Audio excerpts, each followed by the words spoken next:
कुछ दिन पहले ही आपने सुना था कि अब जन आधार कार्ड में नाम ऑटोमेटिक जुड़ेंगे और ऑटोमेटिक कटेंगे। अगर उस परिवार का कोई भी जन्म प्रमाण पत्र बनता है तो उस सदस्य का नाम ऑटोमेटिक जुड़ जाएगा। उस परिवार का अगर कोई भी मृत्यु प्रमाण पत्र बनता है तो सदस्य का नाम ऑटोमेटिक कट हो जाएगा। ठीक इसी तरह से अब मूल निवास को लेकर बड़ी अपडेट आ रही है। सरकार का कहना है कि अब मूल निवास भी ऑटोमेटिक बनेगा, वो भी जन आधार कार्ड से। जो भी व्यक्ति मूल निवास के लिए पात्र होगा, गवर्नमेंट की तरफ से उसके पास एक एसएमएस आएगा।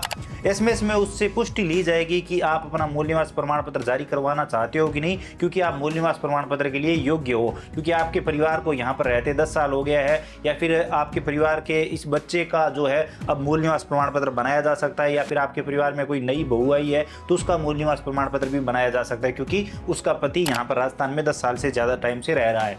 तो आपको उस एसएमएस की पुष्टि करनी होगी कि हाँ, हमें मूल निवास प्रमाण पत्र बनवाना है। उसके बाद आपको कुछ नहीं करना, ना तो फॉर्म तैयार करवाना है, ना ही कहीं डॉक्यूमेंट देने हैं, ना ही और कुछ करना है, किसी के साइन करवाने हैं। ये उस एसएमएस की पुष्टि करते ही तुरंत मूल निवास जनरेट कर दिया जाएगा और मूल निवास आपके व्हाट्सएप पर, इसके अलावा अससो से आप डाउनलोड कर सकेंगे। इसके अलावा बताया जा रहा है कि डाउनलोड के कई और ऑप्शन भी दिए जाएंगे, लेकिन सबसे मेन जो ऑप्शन बताया जा रहा है वो है व्हाट्सएप, यानी व्हाट्सएप पर तुरंत ही वो मूल निवास भेज दिया जाएगा, ऑटोमेटिक मूल निवास जनरेट होगा। अपडेट में लिखा है, राजस्थान में अब बिना आवेदन अपने आप बनेगा मूल निवास प्रमाण पत्र। ई मित्र और तहसील के चक्कर खत्म, यानी ई मित्र धारकों का काम अब धीरे धीरे खत्म हो ही रहा है। इसके अलावा आगे लिखा है, आवेदक को देनी होगी सहमति। सूचना प्रौद्योगिकी एवं संचार विभाग यानी डीओआईटी ने राजस्थान स्मार्ट प्रोजेक्ट के तहत जन्म, विवाह रजिस्ट्रेशन और सरकारी सेवा से जुड़े रिकॉर्ड को जोड़कर एक डिजिटल प्लेटफॉर्म विकसित कर रहा है। इस नई व्यवस्था में लोगों को मोबाइल पर भेजे गए संदेश के जरिए अपनी सहमति देनी होगी और उसके बाद उनके रिकॉर्ड के आधार पर सिस्टम के द्वारा स्वतः ही उनका मूल निवास प्रमाण पत्र जारी कर दिया जाएगा। इसे एसएसओ, ई मित्र और व्हाट्सएप के माध्यम से डाउनलोड किया जा सकेगा। इसके अलावा यहाँ पर यह भी बताया जा रहा है कि अधिकारियों के अनुसार तकनीकी तैयारी लगभग पूरी हो चुकी है। कुछ बिंदुओं पर गृह विभाग की राय मांगी जा रही है।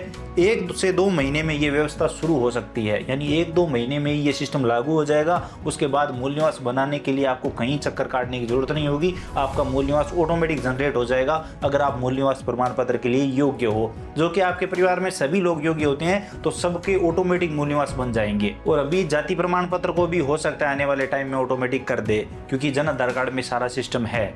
तो ये चीज है। बाकी जन आधार कार्ड पर लिमिट भी लगा दिए तो वैसे भी काम कम हो गया है। आम जन के लिए खुशखबरी है, उन्हें चक्कर नहीं काटने पड़ेंगे, उनको परेशान नहीं होना पड़ेगा, उनका मूल निवास ऑटोमेटिक बनेगा। तो आई होप आप समझ गए होंगे। बाकी इसको लेकर जैसे कोई ऑफिशियल अपडेट आती है, जैसे ये सिस्टम लागू होता है, तो इस पर आपको कंप्लीट वीडियो इसी चैनल पर मिल जाएगा। तब तक आप वीडियो को लाइक करिए, चैनल को सब्सक्राइब करिए, बेल आइकन प्रेस करिए, ताकि आने वाले सभी वीडियो और नई नई अपडेट आप सबसे पहले देख पाएं। इसके अलावा अगर आपके मन में और कोई सवाल या सुझाव है, आप और कुछ भी जानना चाहते हैं, बताना चाहते हैं, तो बताइए कमेंट सेक्शन में। आजकल मैं कमेंट के रिप्लाई दे रहा हूँ, तो कमेंट कर सकते हैं आप। चलिए मिलते हैं अगले वीडियो में नई अपडेट के साथ।